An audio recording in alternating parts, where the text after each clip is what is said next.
Hello, darlings. Welcome to Narc Free Formula. My name is Freedom. Thank you for joining me. For those of you who like what you see today, please hit the like button, subscribe and share would be really much appreciated. Help me grow the channel.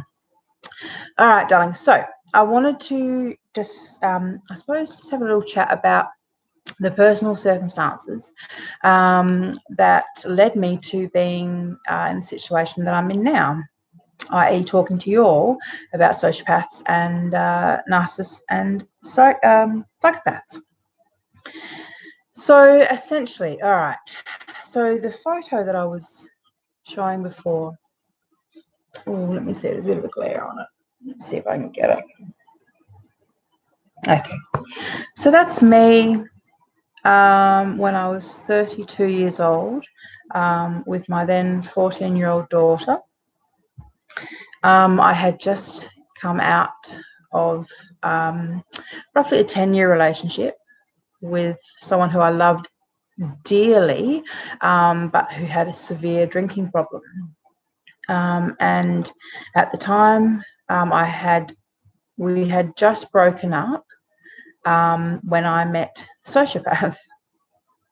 And obviously, sociopaths, they have a radar for people that are vulnerable, for people that are loyal, for people that will put up with a lot of bullshit.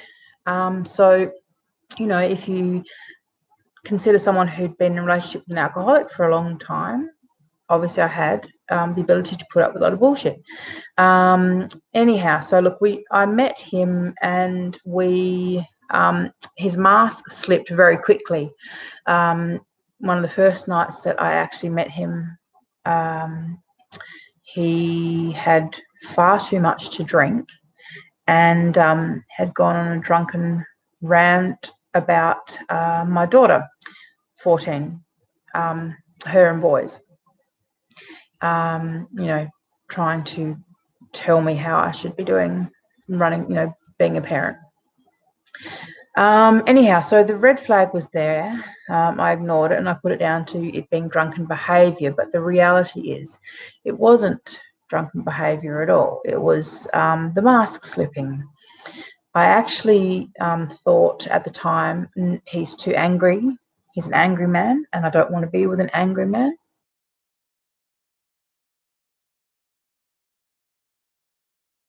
Such. However,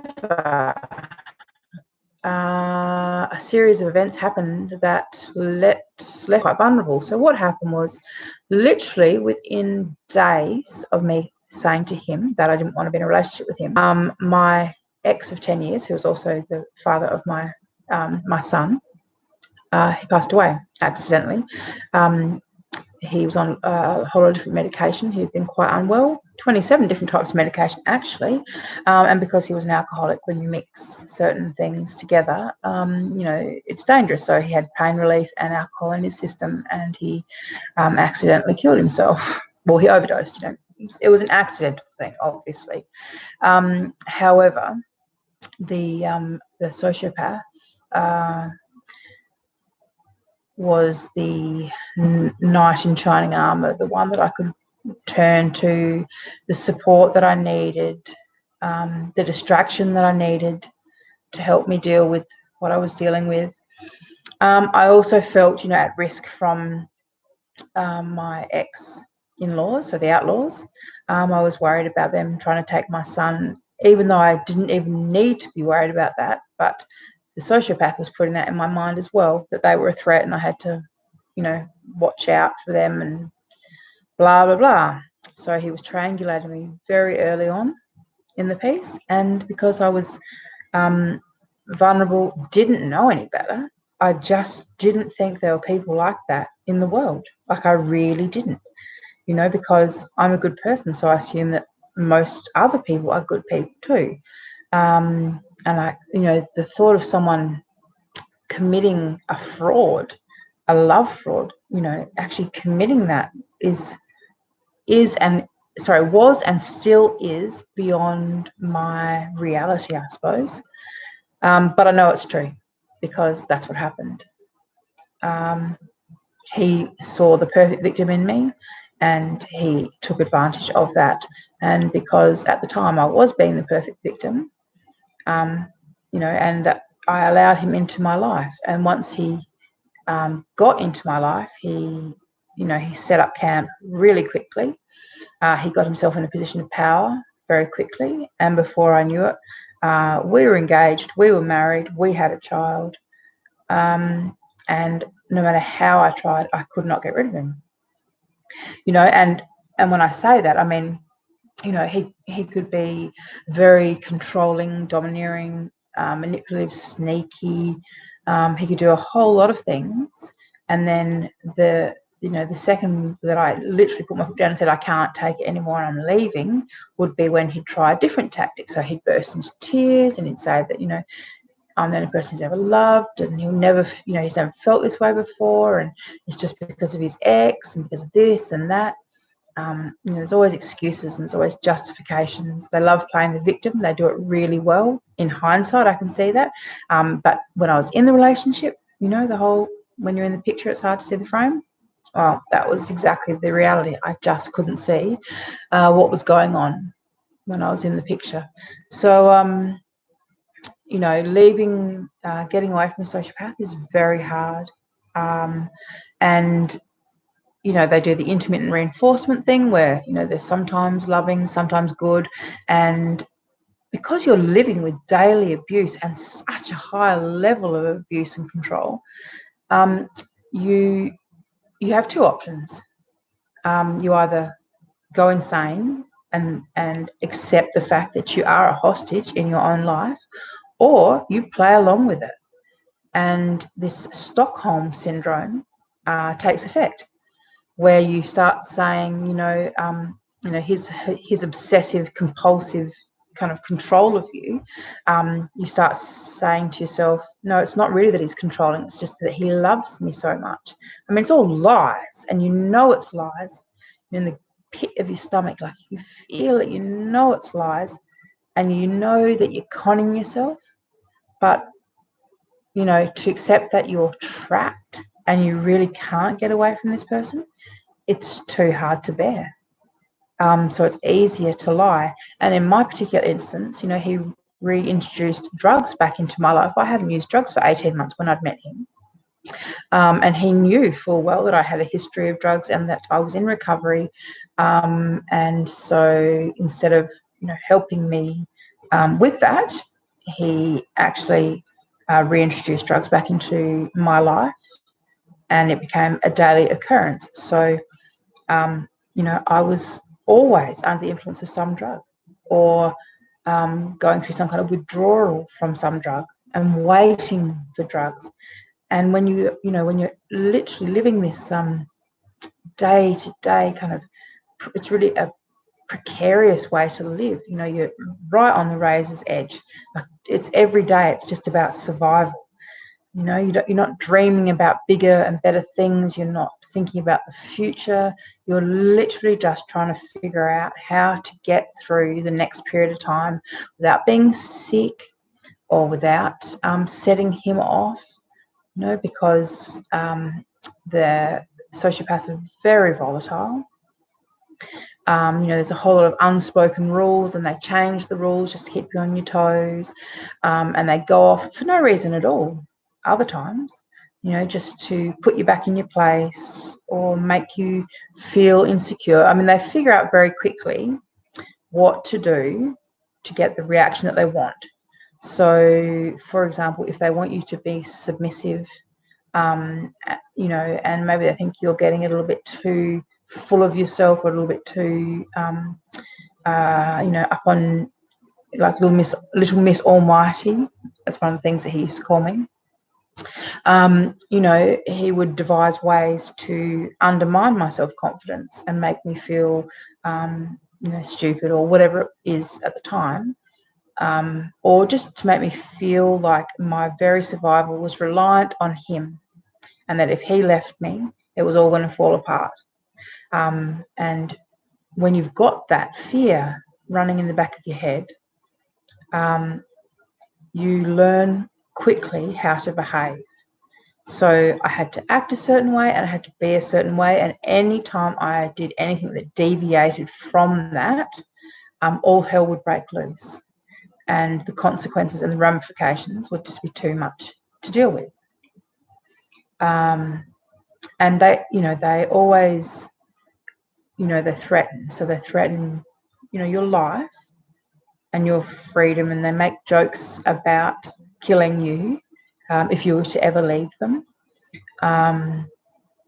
They make jokes about killing your pets or things happening, just, silly little things, but they're quite sinister. But the thing is, they don't come outright necessarily and say it, because they know that, what they're doing is illegal and wrong. You're not allowed to go around threatening people. So they make subtle threats, or say things like, gee, the wiring in these old houses is just so dangerous. It'd be terrible if this house burnt down one night when everyone was asleep. Those kind of little threatening, nuanced statements that make you feel nervous. And that's what they were designed for, to have you feeling nervous. So this is the kind of stuff that I was living with, on a daily basis. He was highly jealous and insecure. He would go into absolute rages if I ever looked at anyone else, talked to anyone else. I mean, he came into my work on quite a number of occasions raging, to the point where, work colleagues almost called the police on him, and only didn't because I begged them not to, because I was ashamed of his behaviour, and that he dared to take that to my work, and that he deliberately tried to threaten my income. And that's another thing they do, to create reliance on you. So when I first met him, I had 2 jobs. I had my own home that I had bought. He moved into my home with me. He very quickly, like I said, tried to make me lose one of my jobs. He then convinced me that I was working far too much doing the 2 jobs, so I just cut down to the 1 job. And then when he wasn't successful in making me lose that job, he decided the next best thing was to obviously get me pregnant. And then we had an agreement that when I was pregnant, that we would go back to work 50-50, so that I would work part-time, he would work part-time, and that we would both raise our child together. The very first day that it was his day to do the 50-50, he had such a ridiculous tantrum that I was actually scared to leave my child at home with him. So I had to ring my boss and say, I'm so sorry, but I have just realised that this is not going to work. And I'm really sorry, but I have to quit my job. So there, he got me to quit my job. And that is another thing that they do, is that they isolate you. They pull you away from any power that you have. So if you've got a job, they'll get you to lose it. If you've got friends and family, they'll start putting wedges and blocks in between you and everyone else, so that you don't have support, so that you're reliant upon them, so that when push comes to shove, they have all the power, you have none. And that's exactly what happened to me. I can't remember, to be perfectly honest, I can't remember exactly when I knew that I had to leave. I think that, like a lot of people, I went through cycles and patterns of thinking I should leave, and then thinking the opposite, thinking, oh no, he really does love me. He really is the white knight in shining armor. He is the only one who knows me. He is my soulmate. I mean, it's hard because, they tell you this all the time. They're quite literally telling you on the daily, either directly telling you or in subtle and not so subtle ways. And it creates this cognitive dissonance where you're confused between what is real. Is it what they're telling you, or what you're actually seeing and experiencing with your own eyes and instinct and intuition? And what I was seeing was abuse and control and that I was walking on eggshells every single day, and I was scared every single day. And I felt sick to my stomach with stress every single day. And when he'd come home, I'd make sure the kids were quiet and, don't go in there, Dad's in a mood, just let Dad have some time to himself. Like there were certain rules about how we had to behave, and not disturbing Dad was a big thing, making sure that he always could have time in the morning to himself before he went to work, time in the afternoon when he came home from work, or little things, the creases in the jaw where he flexed his jaw muscle to show that he was aggravated, those little social and subtle facial mannerisms that I knew so well. I knew what it meant. He's getting annoyed. I would see the little disapproval glimpse over his face. He's getting annoyed, he's going to get angry, and then he's going to get violent. So I'd make sure, off you go, kids, send the kids away, adult time now, off you go, try and focus in on him, give him lots of attention. I spent so many years propping up this man baby bully. And now that I'm out of it, my God, I just feel so free. I wouldn't wish this on anyone. He's got a new victim. I feel so very sorry for her. Like, she obviously is triangulated. She thinks that I think she thinks that I'm jealous and that I want him back and all this kind of thing. But she's got no idea. She's only been with him for a year and a half. She's got no idea what it's like. She's got a clue, but she's in the honeymoon stages. The worst is yet to come for her. So, but anyhow, yeah, as I said, I'm not sure exactly when I decided that, that I had to go and that it was a problem, but I think it was on and off. And then when I really knew that I had to go, it was too late and I felt so trapped. And then it was a case of I had to figure out how much money I needed to replace, how much money I needed to survive. Where were we going to go? I started actually formulating plans and plots, and there were certain things that I had to rely upon, him for. And, so for about a year before I actually managed to get away, I had been planning my getaway. And it coincided also because, with the discard, so with the devaluation and the discard phase, so we had always gone through those 3 cycles over and over again, purely because he'd never found anyone to replace me yet. But in the end, in the last year or so, towards the end, he was definitely trying on lots of other people, and I knew that, and I was just praying that he actually found one that was going to be, distract him. And of course, one did come along, and it was kind of perfect timing.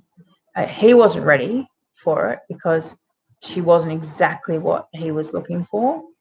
But I didn't give him the option because I knew that, if it wasn't going to be her, then there was not going to be anyone. Like, I'd literally waited for years for her to come along.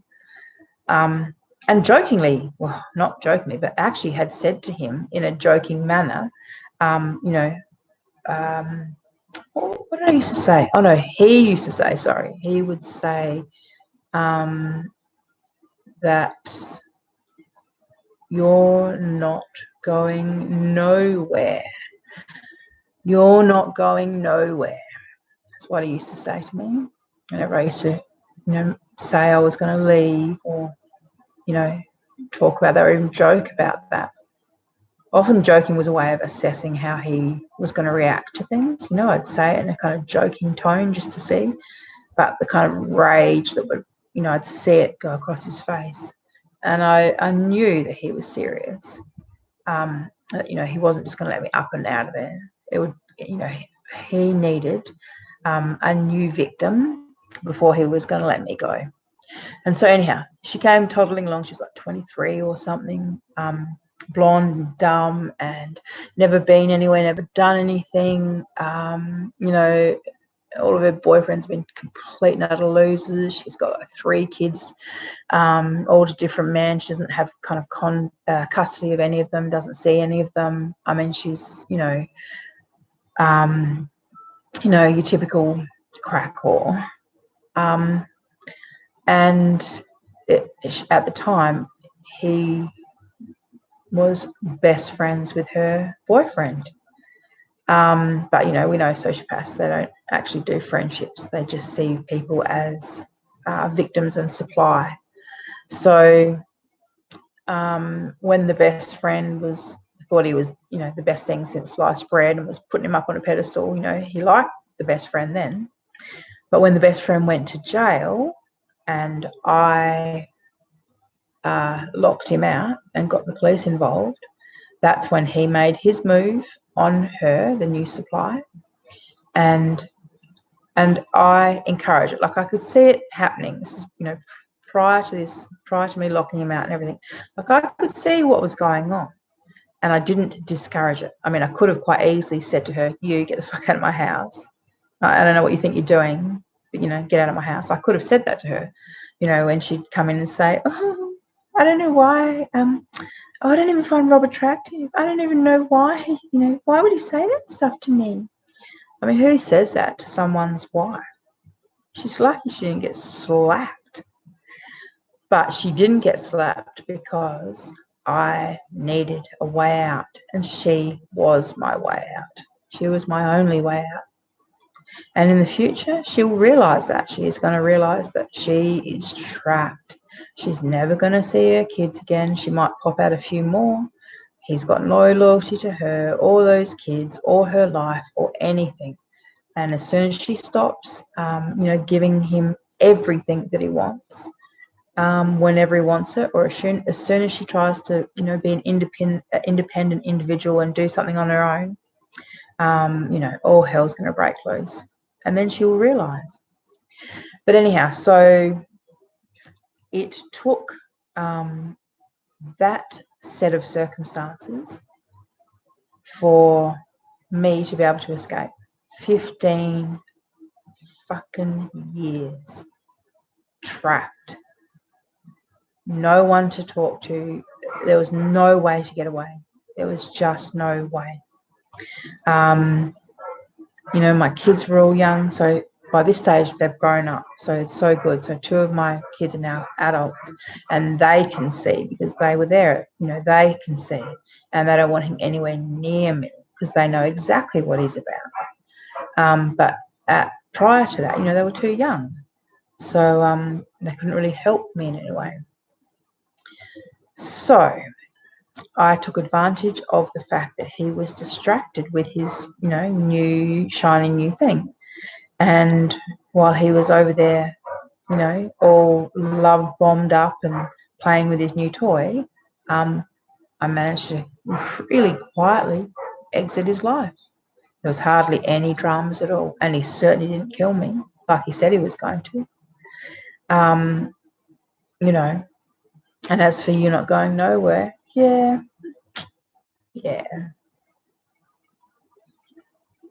Look who went somewhere. Alrighty. I think you guys get what I'm saying. This is why I am here. This is why I do what I do, because these men are bullies. They are liars. They are manipulators. They are con artists. They are dangerous. I think it's 1 in 3 women or something, is raped or sexually abused. I think the statistics of getting killed by your husband or partner are ridiculously high as well. And I don't want to be a statistic, and I sure as hell I'm not going to be a statistic. So this is why I do what I do, is to try and make sure that other women learn from my mistakes and find courage in my escape, because it wasn't easy. It was not easy, especially having to come out and say, admit the truth. Like, when you've been hiding the truth for yourself for so long, it's hard to say the truth. It's hard to tell people exactly what was going in your world. We all keep up a facade, I suppose, and keep up with the Joneses and that kind of thing. So it was very, very hard to admit that that my husband was a bully, that domestic violence was part of my marriage, and that I was scared and that I needed to escape. And so I only managed to escape purely by intervention, as I said, from the police, and a set of circumstances that allowed me to get free. So yes, here I am, Narc free. Henceforth, the name Narc Free Formula. It's how to get free and stay Narc free. All right, darlings, thank you for watching. I hope you found this interesting. Please share the video, like, and subscribe. Hit that little subscribe button. Thanks. Bye.